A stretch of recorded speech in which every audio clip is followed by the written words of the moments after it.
पहले आप पहचानो रे साधो, पहले आप पहचानो, बिना आप चिन्हे पार ब्रह्म को, कौन कहे मैं जानो महामती, कौन कहे मैं जानो। आप सभी को मेरा प्रेम प्रणाम।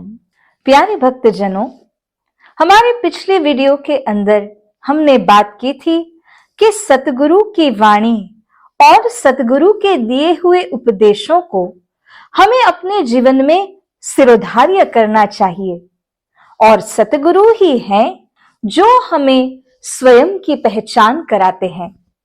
हम दिन भर कहते हैं I am talking, I am singing, मैं बात कर रही हूं, मैं सो रही हूं, मैं करने वाला यह कौन है भला।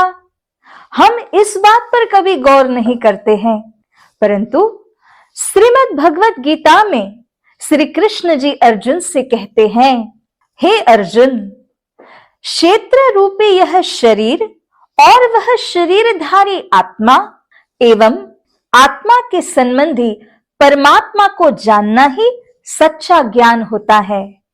इसी तरह बाइबल में भी कहा गया है, नो दाई सेल्फ। और ग्रीक फिलोसोफर सोक्रेट्स ने एक बहुत सुंदर बात कही। एक दिन जब वो बाजार के बीच में से चलकर जा रहे थे तो वो एक पुलिस कर्मचारी से टकरा गए, और वह पुलिस कर्मचारी बहुत ही क्रोधित हुआ।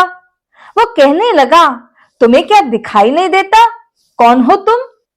तब सोक्रेटिस ने इसका जवाब देते हुए कहा, मैं भी इसी प्रश्न का हल ढूंढ रहा हूं कि मैं कौन हूं, परंतु पिछले 40 सालों से यही प्रश्न का हल ढूंढते हुए भी आज तक मुझे उसका जवाब नहीं मिला। यदि आपको इस प्रश्न का जवाब मिल जाए तो आप मुझे इसका जवाब बता दीजिएगा। इसीलिए प्यारे भक्तजनों, हमारे लिए भी ये बेहद जरूरी है कि हम अपने आप की पहचान करें। इसीलिए महानतम बुद्धि के सागर महामती स्वामी श्री प्राणनाथ जी ने कहा, पहले आप पहचानो रे साधो, पहले आप पहचानो। सर्वप्रथम हमें अपनी पहचान करनी चाहिए। इसी संदर्भ में मैं एक बहुत सुंदर सा दृष्टांत आपको देना चाहती हूं। एक दिन एक भिक्षुक बहुत बड़े से बक्से के ऊपर बैठकर भिक्षा मांग रहा था, और सालों साल उसी बक्से पर बैठकर उसी जगह पर वो भिक्षा मांगकर अपना जीवन चलाता था। एक दिन एक पथिक वहां से गुजरा। जब उसने भिक्षुक को कुछ पैसे दिए तब उसकी नजर उस बक्से पर पड़ी, और उस बक्से के ऊपर लगे हुए बड़े से ताले को देखकर उस पथिक के मन में प्रश्न उठा कि आखिर इस बक्से में ऐसा क्या है जिसकी वजह से इतना बड़ा ताला उस बक्से पर लगा हुआ है। उसने जाते जाते भिक्षुक से प्रश्न किया कि भाई, जिस बक्से पर तुम बैठे हो उसमें आखिर क्या है। इसी वजह से अब भिक्षुक के मन में भी उत्साह होने लगा ये जानने के लिए कि इस बक्से में क्या है। तो रात्रि के समय एक बड़ा सा नुकीला पत्थर उसने ढूंढा और उस ताले को तोड़ा। जब बक्से को खोल करके देखने लगा तो उसके अंदर कई कपड़ों से लपेटी हुई एक पोटली उसके हाथ लगी। जब उस पोटली को खोलकर वह देखने लगा तो उसमें बहुत सारे बेशकीमती हीरे जवाहरात नग रत्न उसके हाथ लगे, जिसे देखकर उसकी आंखें खुली की खुली ही रह गई। परंतु दूसरे ही पल वह फूट फूट कर रोने लगा। ऐसा क्यों? क्योंकि उसे बड़ा ही प्रायश्चित हुआ। इतने सालों से जिस बक्से के ऊपर मैं बैठा हूं उसमें इतना सारा धन छिपा हुआ था, परंतु मुझे इसके बारे में पता ही नहीं था, वरना आज मेरा जीवन कितना सुंदर होता। इसी प्रकार से प्यारे भक्तजनों, इस दृष्टांत के माध्यम से हमें एक बहुत सार गर्भित बात जानने को मिलती है। जिस बक्से के ऊपर में वह बैठा हुआ था, वह बक्सा हमारे शरीर का एक रूपक है और उस बक्से में लगा हुआ जो बड़ा सा ताला है, वो हमारी विवेक बुद्धि के ऊपर लगे हुए बड़े से ताले के समान है और जो ना समझ रूपी ताला कहा गया है। अब इस ताले को तोड़कर जब तक हम उस बक्से को खोल नहीं देते और उसके अंदर के बेशकीमती हीरे जवाहरात को प्राप्त नहीं करते, तब तक हमारे जीवन में आनंद नहीं मिलता।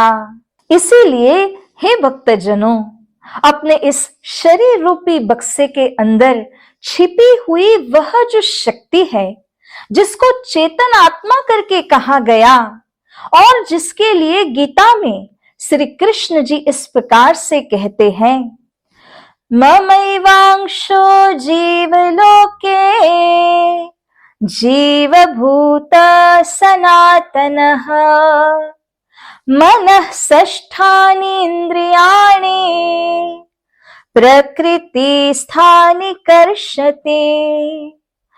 आप सर्व शरीरधारियों में जो चेतन आत्मा विराजमान है, वह तो मेरा ही अंश है।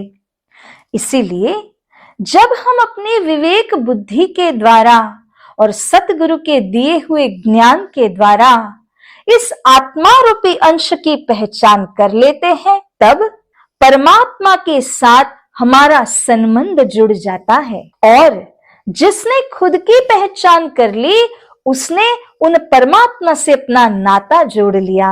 तथापि बेहद जरूरी है कि हम सबसे पहले अपने इस आत्मा को पहचाने, न कि केवल हमारे बाह्य शरीर को सजाने और संवारने, रिष्ट पृष्ठ बनाने की कोशिश करें, क्योंकि अंदर विराजमान जो चेतन शक्ति है, वह कौन है? उन्हीं परमात्मा का अंश है।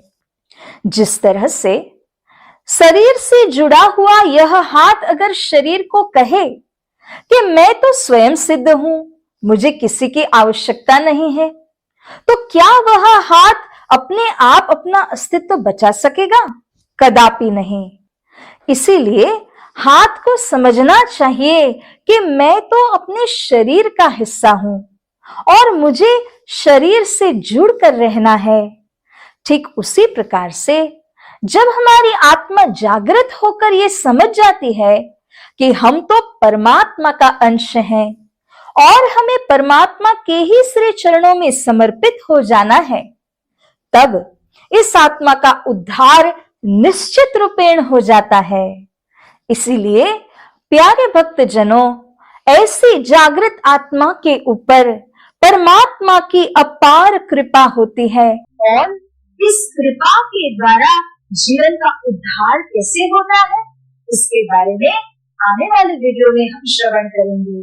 बोलो श्री कृष्ण कन्हैया लाल की जय। आप सभी को मेरा प्रेम प्रणाम।